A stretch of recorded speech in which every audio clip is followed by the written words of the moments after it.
The notification on my phone didn't ping, it felt like a gunshot. I was standing in the middle of the grocery store, holding a carton of organic eggs. The kind my mother-in-law, Evelyn, insists on, when the group chat titled, "The Miller Legacy," flickered to life.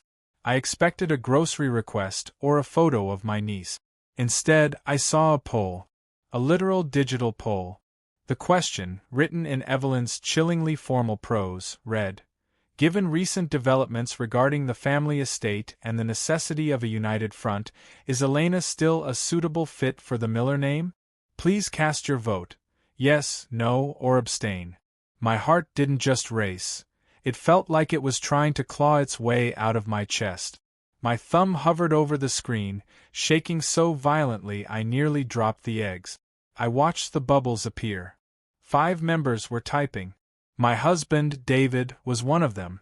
I stood there, frozen between the milk and the butter, while the foundations of my 7-year marriage were reduced to a democratic tally on a Sunday afternoon. And while I'm getting started, don't forget to subscribe. This is where we'll find the wildest family dramas, real-life revelations, and stories you won't be able to tear yourself away from. I am Elena. To the Millers, I have always been the project. I was the girl from a blue-collar neighborhood who worked 3 jobs to get through law school, only to put my career on hold when David's father fell ill. I was the one who curated the perfect dinners, who managed the estate's chaotic taxes, and who sat silently while Evelyn criticized my lack of pedigree. I sacrificed my 20s to be the glue for a family that viewed me as a temporary adhesive.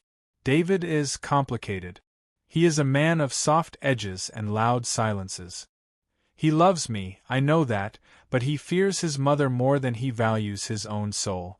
Then there's Sarah, David's younger sister. Sarah is a whirlwind of designer labels and manufactured crises. She has never worked a day in her life, yet she speaks of the family legacy as if she built it with her bare hands. She has always seen me as an intruder, a gatekeeper standing between her and the unrestricted access to the family trust she feels I monitor too closely. The inciting incident had happened 48 hours earlier. It wasn't a grand betrayal or an affair. It was a piece of paper.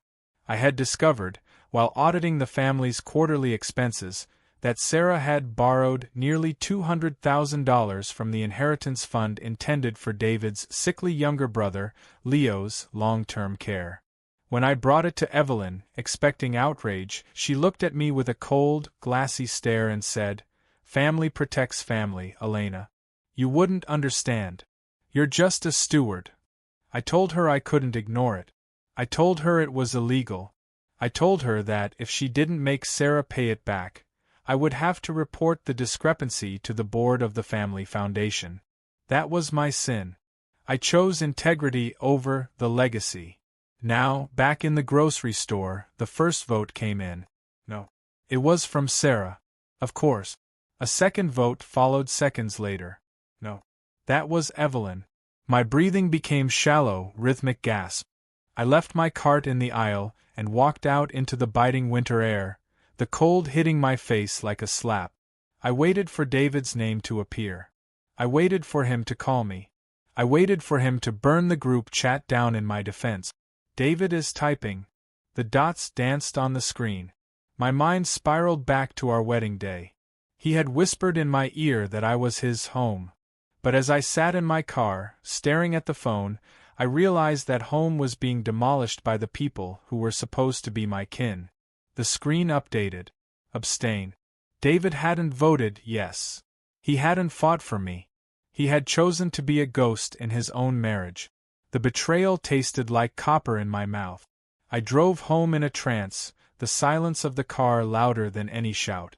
When I walked through the front door of our Victorian house, the house I had painted, scrubbed, and filled with life, the atmosphere was heavy. David was sitting at the kitchen island, his head in his hands. The no votes were still glowing on his phone, which sat face up on the marble counter.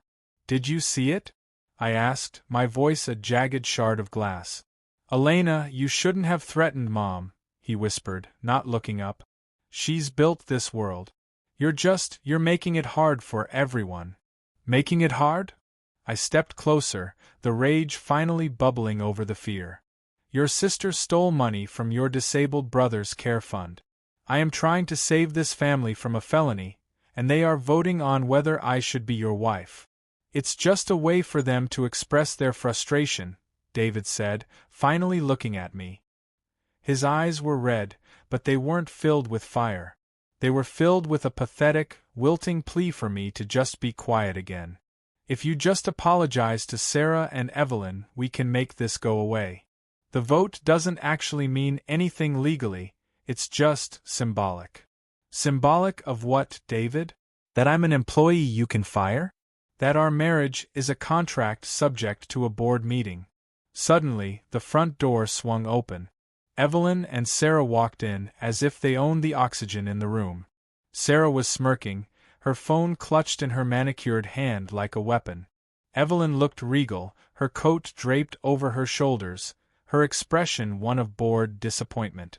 The vote is final, Elena, Evelyn said, walking to the kettle as if she were about to make tea. 4 noes, 1 abstain. Even Leo voted no. We explained to him how you were trying to take his money away by restructuring the funds. They had lied to him. They had told the brother I protected that I was the villain.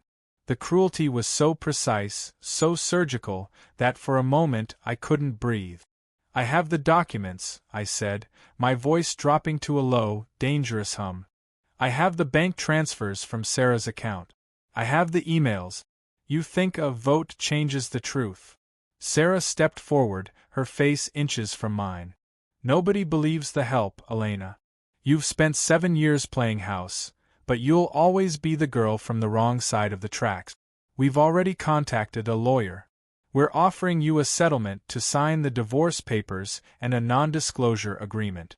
If you don't take it, we'll make sure you never practice law in this state. We have the connections. You have what? A sense of justice? Good luck paying rent with that. I looked at David. He stayed silent. He looked at the floor.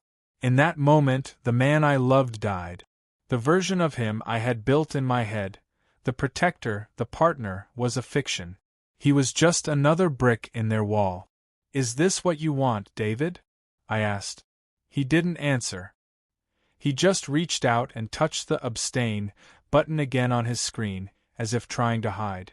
The climax of the evening didn't happen with a scream. It happened with a laugh. I started laughing, a deep, hollow sound that echoed through the high ceilings of the kitchen. They all stared at me as if I'd finally snapped. You think this is about a vote? I said, wiping a tear of hysteria from my eye. You think you get to decide if I stay? You've got it all wrong. This isn't a board meeting.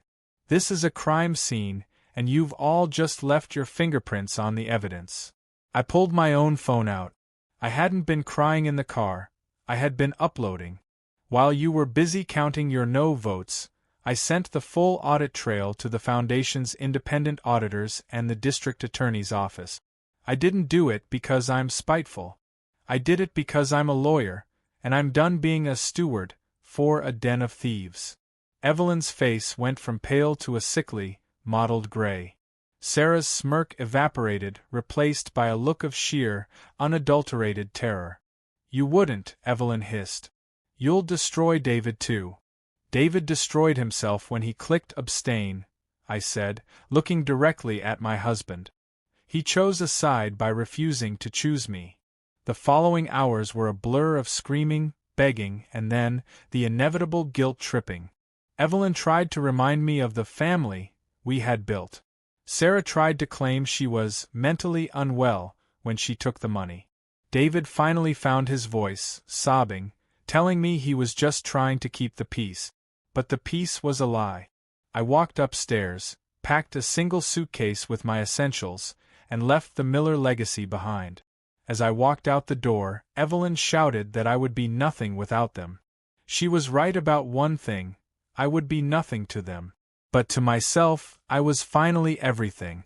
I spent that night in a cheap motel, the neon sign flickering outside. I felt a lightness I hadn't felt in 7 years. My phone was blowing up with messages from the family, insults, threats, and then, eventually, desperate pleas for me to retract the evidence. I blocked them all. The moral of the story, the one I want you to remember as you listen to this, is that you cannot be voted out of a place where you never truly belonged. You cannot save people who view your integrity as a threat. And sometimes, the most family thing you can do is burn down the house to save the people inside who actually deserve a future. I lost a husband that day, but I found my life. The Millers didn't vote on my marriage, they voted on their own destruction. And for the first time in 15 years, I didn't have to be the one to clean up the mess.